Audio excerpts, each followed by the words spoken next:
Here are my mini lessons that I put together for my literacy portfolio. The first one that I put together deals with segmenting syllables.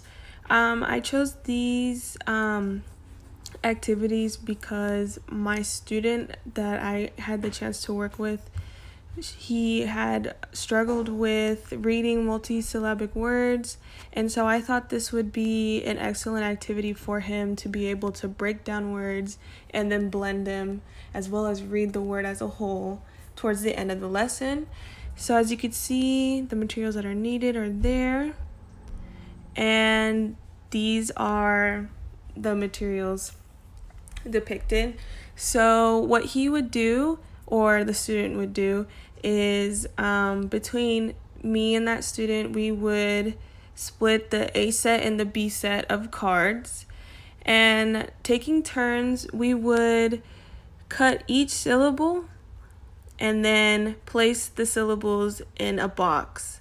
And from that box, we're isolating and we're segmenting syllables within a word, and then blending them as we go. So after we have boxes filled, we will read the word as a whole. And you'll see in the example how it's supposed to look. In the next lesson, we're focusing more on vocabulary, using context clues, and then providing textual evidence after reading a text or a small passage. I chose a text a little bit, again, closer to the student that I worked with for a short time. He liked these kind of things, so I wanted to incorporate it into my portfolio. So what you'll need is listed as, and here are the materials depicted. So just a short, not too big, little text, and as well as some reading questions to go along with it.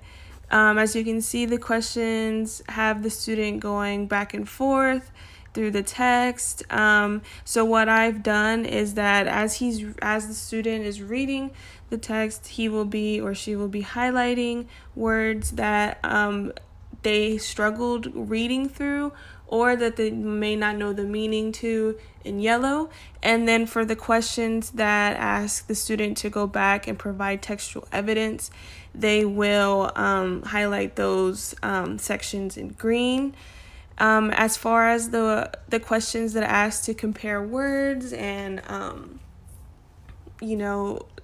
what context is the word being used in, the student will be able to use a dictionary, and with my assistance, both of us would go through and compare the words verbally, and then the student would go back and answer the questions to the reading.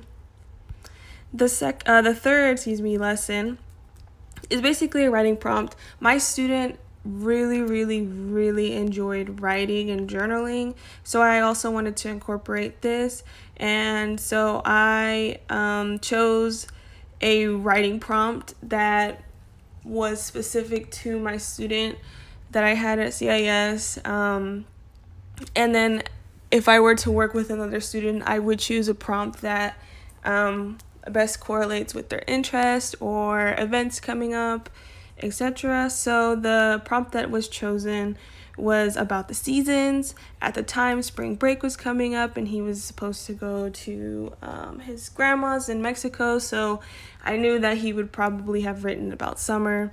So I just thought that this worksheet would have been perfect. So he would answer the prompt, and obviously if this was another student and they needed some framing sentences or an example, that would be provided as well.